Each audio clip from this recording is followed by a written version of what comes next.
Yo, yo, yo, casual wrestling fans, welcome back to another episode of the Casual Wrestler Podcast. I am your host, the Casual One, Casual Steve. Join with me today, Mr. Josh B., our ring general. How we doing, sir? Good, man. What's going on? It's good to be back. Absolutely, man. Far too long, sir. Far too long. Also joined with us today, Mr. TJW in the building. What's going on, brother? What's up, people? Back in the saddle. Let's ride. Yes, sir. Yes, sir. It has been a very long time since our last pod. We definitely want to make sure that we got to make this a little bit more consistent for you casual fans out there. But we got a phone today. So I asked the question to the casual team, if you were a wrestling promoter and you were starting your own promotion, what are the top 3 wrestling pay-per-views you would start with? If you were to be able to choose from any promotion that's out there right now, what are the top 3 that you would have for your promotion? And as you know, we're going to be drafting this. You know how we run our snake draft, but for those who don't remember how our snake draft goes, Josh, you want to remind our casual fans how our snake draft runs? Yeah, whoever gets the first pick in the first round, they'll lead the way, followed by person number 2 and person number 3. Then as we start round 2, person number 3 will come in and they'll start that round. So strategy involved here. When do you want to pick? How are you going to pick? All that fun stuff with this draft. Awesome. And kicking us off, since you gave us the rules, you got first pick, sir. Ah, man. Always sucks when you're number 1, right? It does suck. Listen, I know there's Now you see him Punk, though. I know there's a clear-cut number 1 pay-per-view here, but I'm not picking it. No. I'm not going with the big show, the big one. I'm going Royal Rumble is going to be my first pick. You snuck me, bro. You snuck me. That's why you didn't want the first pick. Exactly. I wanted that pick. No, I'm going Royal Rumble, man. First off, it's got character. It's got a shtick to it. You know, everybody loves the Royal Rumble, whether you're an adult or a kid. My son is obsessed with the Royal Rumble. He's 8 years old. The whole idea of the countdown clock and everything, you get the biggest surprises at the Royal Rumble that you don't necessarily get at the biggest show of the year. I got to go Royal Rumble, plain and simple. I can't even argue with you on that, bro. Because, again, you stumped me. Because that's exactly where I would have gone in the first round. It's a spectacle, right? 30 guys in the ring, some of the best wrestlers in the promotion at the time, right? They all get a chance to wrestle. We see some awesome stuff going on. It's amazing. It's amazing. And then not only that, now you get 2 of them a year because you got the Royal Rumble. 2 on a night, 2 in a year. It makes for a great pay-per-view. It's like a slam dunk, bro. TJ, is that not like the best pick? That's a good pick. I mean, come on. You got the stipulation. Whoever wins it faces the champion. You actually get to see pretty much the entire roster. You're gonna go Royal Rumble. It's a good pick. Everybody gets to see their favorite people, or they're not so favorite people. True, and not to mention, you get a chance to see a lot of cool things, right? You get to see some really cool spots. Kofi Kingston is like, I think he on spot like 36 now, right? So. I mean, you get a chance to see a lot of really cool spots going on. TJ, pick number 2, sir, is on you. What is your first wrestling promotion pay-per-view? I was torn on one, but I'm going to go a different way. I'm going to go the more brutal way and say Elimination Chamber. Give me those 6 bodies, give them about half a year because they're not going to be the same after the match. I kind of get that bloodlust going for the fans because I know you wrestling fans are bloodthirsty. So am I. I get it. It's fun. Look, man, I'm not gonna argue with you on Elimination Chamber, but you are definitely putting your wrestlers through the ringer immediately with that pick, man. I mean, Elimination Chamber, the match is spectacular, but the pay-per-view, I don't know. Second, some don't even like the pay-per-view because they think it ruined the match. But I'm just throwing that out there. Is it the match or is it the chamber? Like, is it the people in the match or is it the actual chamber? Well, I think the thing is once they started the pay-per-view, you're forced to put the match on. So you don't get the match inserted to a good build like you had prior. It was just kind of, we need to do it. Here you go. Like, there's no reason for it. There's no whatever. I also, first off, I would be a bigger fan of the pay-per-view if it were any other time besides when it is. And that's the month before Mania. I think that's stupid and horrible timing, if you ask me. Yep. See, that's why I would put it closer toward the end. You know, that spot where they have Survivor Series, that's why I would have Chamber. And give it about 6 months before I look for a big show. So I got to close out this round. And I'm still not going to pick it. I'm still not going to pick it. And there's a reason why I'm not going to pick it, because I think there are other pay-per-views that actually mean a little bit more, or should I say, for the pick that I'm going to pick, used to mean a lot more. And I'm going to pick SummerSlam. SummerSlam used to mean something, not brand versus brand or one entire group versus another entire group. It meant something. Like, you got like 2 tag teams that were going up against each other and 2 main guys going up against each other for the title and 2 undercard guys that are going up against each other for another title. It meant something. Like, back in the day, it meant something. Not what we have today. I would say SummerSlam for my pick to close out. Very interested so far. 3 WWE picks. Very interesting. And you know the funny part is? And without the big one, by the way. But here's the thing. I wasn't gonna pick SummerSlam, but you forced my hand because you took the Royal Rumble. Because that was the only one that I said that I was gonna pick at first. There's only one other one that I would have picked that I am going to lead with going into the second round, sir. And this one may shock a couple of you guys, but I like the spectacle of this pay-per-view.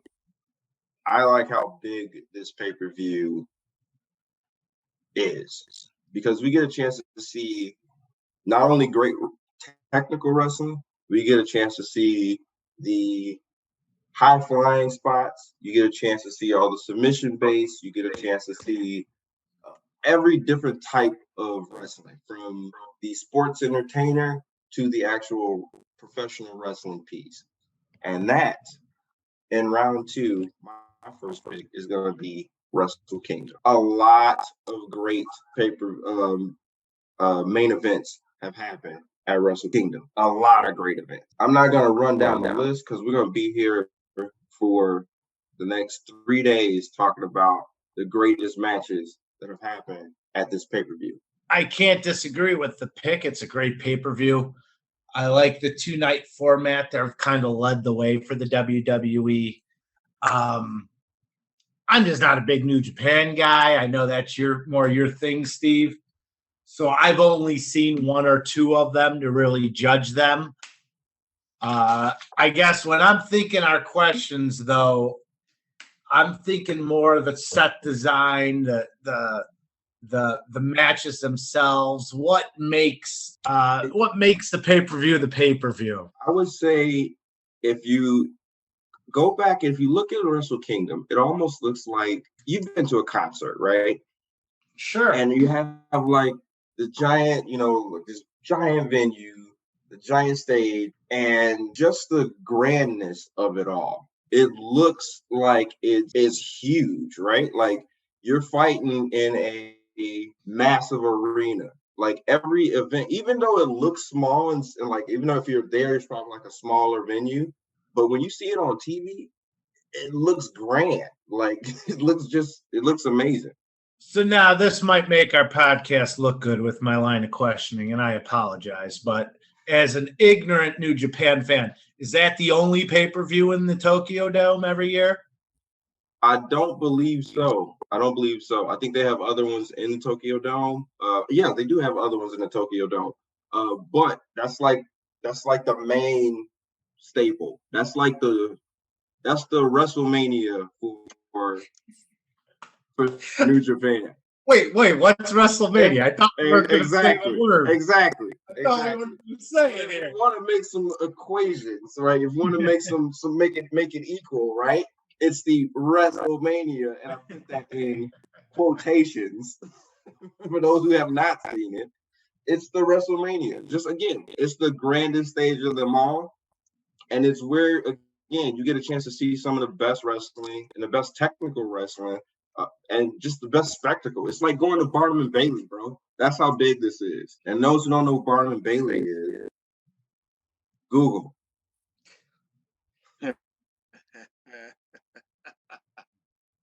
So I know, TJ, you are not a huge New Japan fan as well. Again, this is the reason why we have the Casual Wrestler podcast. Some of us are casual, and it's okay. Literally. And it's okay. But I'm going to tell you right now, if you have not seen any Wrestle Kingdom matches, Google again. Just go on Google. Just go and look at some of these matches right now. Some of your favorites that are wrestling right now on other promotions, wrestle in Wrestle Kingdom. TJ, pick 2, round 2. Where are you going, sir? Elimination Chamber, because half of your guys' backs are broken. See, that caused me to have to think about how I'm gonna go forward. So I'm gonna say Survivor Series, traditional 5-on-5 matches. You can give some undercard people a chance to get their star to shine while they work with a couple of people, whose backs aren't broken from Elimination Chamber from a few months prior. It's the type of match that really put Randy Orton on the map, Soul Survivor, who did it twice. I love the pick. TJ.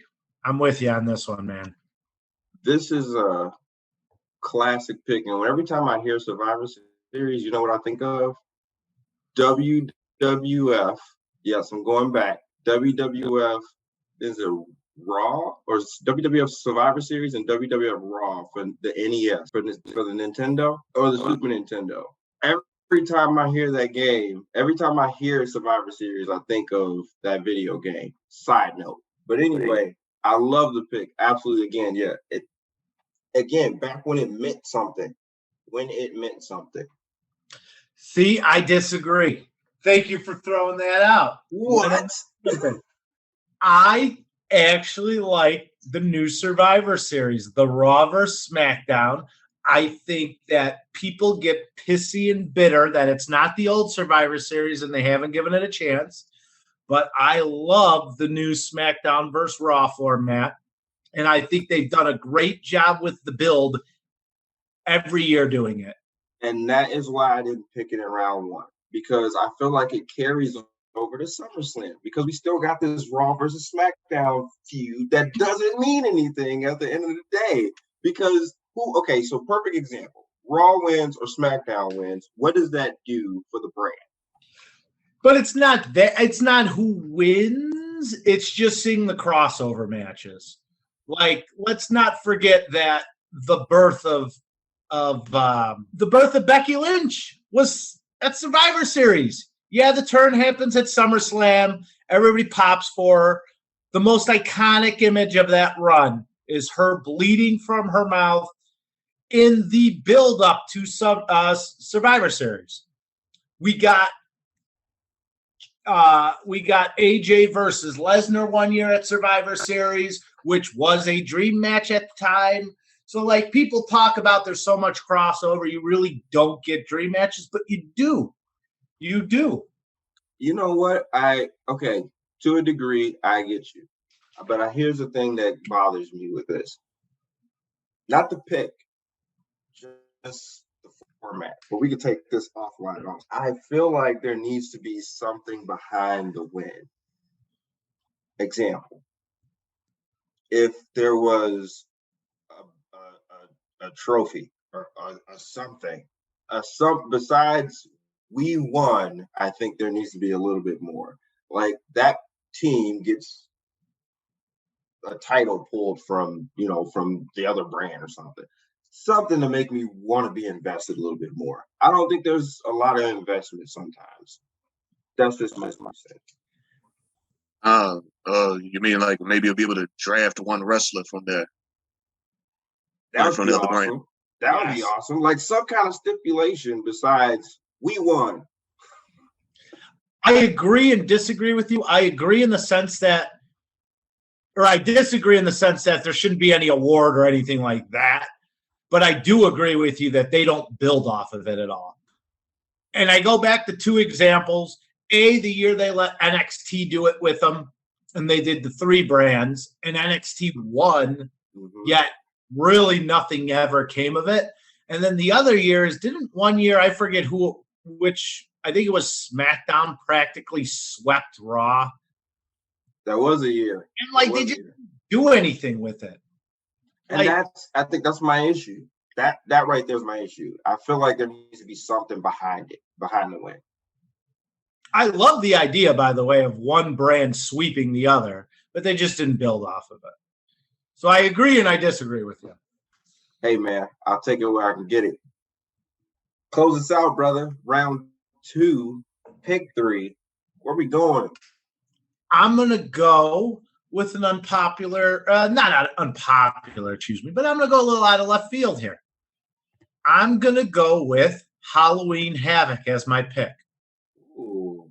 Here are the main events for Halloween Havoc in consecutive years. And you're going to hear a lot of the same name, but mind you, Hogan versus Flair in a cage with Mr. T as a special guest referee, Hogan versus Giant, Hogan versus Savage, Hogan versus Piper.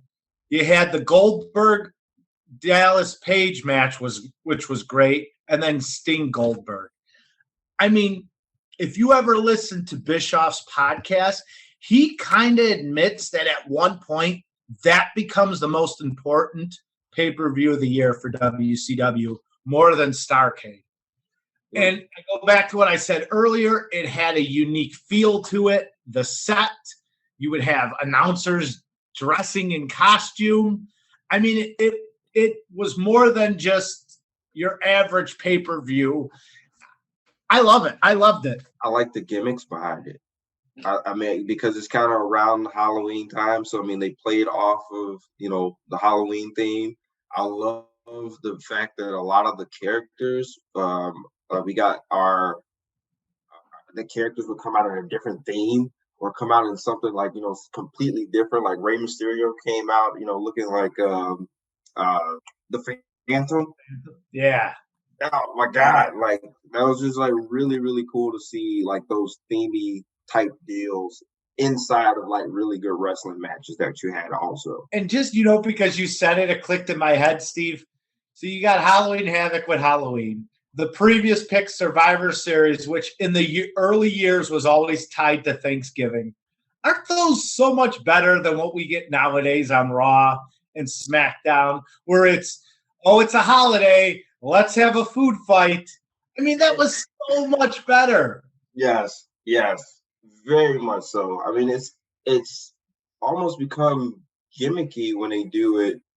It's like I don't want to see that gimmick. I'd rather see like this whole entire spectacle. Like I loved it when NXT brought back Halloween Havoc and they did it for that one, that they had the death wheel or whatever, they spun the wheel for the what match you're gonna have and everything. It's a cool, unique way to kind of play on the holiday and give us really good wrestling again. But Josh, you gotta take us to round 3, sir. Your last pick to close out your wrestling promotion pay-per-views. Maybe it's just because it's in Chicago every year. I don't know if AEW's ever said which one is their WrestleMania, if it's All Out or if it's what's the one in Vegas? Oh, Double or Nothing. I was gonna say, wait a minute. Did you say WrestleMania? Yeah, I said it. And we're going to look like idiots if somebody doesn't take it in the next 2 picks, by the way. But at this point, we've gone too far. Nobody's allowed to take it. But I'm going all out, man. Again, I'm a homer. I think I've been to all of them, actually. You have been. So, I mean, I think it's their WrestleMania. I really do. I think it's their biggest show of the year. Even though it's different, it will always be connected to the All In pay-per-view. Same building, obviously, spoof off the name. But I got to go all out. And if last year didn't prove it, how stacked that card was from beginning to end, I don't know what does. I can't disagree with you. TJ, can you disagree with that one? No, I really can't.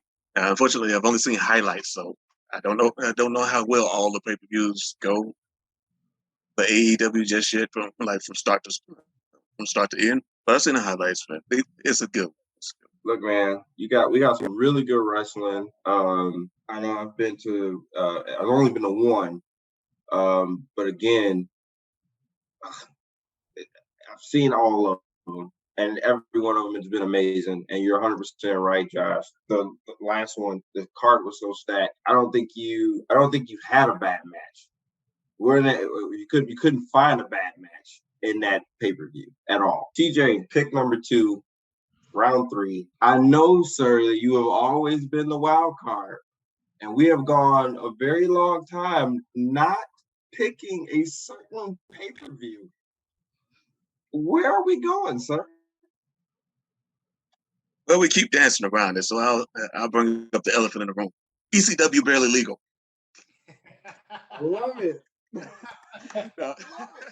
I love it. I swear, if I had to do something wild, but no, seriously. Oh no, but seriously, Josh and I already pointed it out. We look crazy if we don't point it out. WrestleMania. You're looking at WrestleMania 30 line. There's no longer running pay-per-view out there. It's got to be the flagship. It's got to be the end all for the end of the year when you go big. So WrestleMania will be mine. After I nearly broken everybody after Elimination Chamber. There you go. Now listen, man, you broke. I was rooting for you, but you broke. Again, man, you can't. Can you argue? Can you argue with WrestleMania? You can, but I mean, there's been a lot of greats. There's been a lot of great matches. It's a spectacle. Again, it's like Ringling Brothers. If you don't know what that is, Google. Yeah, man, it's WrestleMania. You know what? We're gonna have to make shirts. If you don't know what it is, Google it. We're gonna have to have shirts. Listen, man, we're not trying to be wrestling historians here. We're just giving our opinions. That's all. Yeah, I mean, it's WrestleMania. It's why wrestling exists in the capacity it exists right now. Let's face it. But to defend us, it's just not a fun pick, man. No. Not a fun pick. It's not. It's the obvious pick. It's just there. Yeah, the obvious pick. Exactly. Listen, man, I'm going to put some fun in this because, like TJ, I do like a little blood and guts. I'm not going blood and guts. But for the last pick in round 3, I'm going to go to a pay-per-view that is near and dear to my heart, that has been revitalized, I guess you can say, near and dear to my heart. And that's War Games. Thank you, NXT, because this is the reason why I watch NXT, because of War Games. Now, the previous ones, a little lackluster. But when we talking the old black and gold brand, when we talking the Undisputed Era, when we talking, Jesus, anybody that they put in the black and gold era in a War Games match, it was insane. Got to close out the year with my WrestleMania War Game, the NXT version. I think that's a great pick. It's exactly what I mentioned earlier. It's got a gimmick to it. I mean, yeah, you brought up NXT, but I mean, let's face it, WCW. It was absolutely. It's just It was one of those it's one of those matches that you could watch at that pay-per-view, but at no other pay-per-view, which is exactly the type of thing we're looking for in our draft, right? That's what makes War Games so unique. You're not getting a War Games match at any other pay-per-view besides that. That's a great pick. Again, it's weird. It's one of those pay-per-views I've only ever seen highlights. I never got to see the actual whole event. Listen, man, I'm gonna tell you the same way I've told our fans. Google, find that match, bro. I'm gonna send you like 9 matches, even though they haven't been nine of them. There wasn't a single bad one, at least on the men's side. There wasn't a single bad one. Like I said, if you're ranking them, the newer ones I would say are even the newer ones are still good. They're not up there with some of the first ones we saw in the beginning of NXT, but they're up there. War Games is just, again, it's just a great pay-per-view overall. And again, shout out WCW for giving them the blueprint. But these guys have built an empire off this. That will do it for the Casual Wrestler Podcast. Again, if you have not seen any of these pay-per-views, Google. Until next time, everybody. Catch you next one.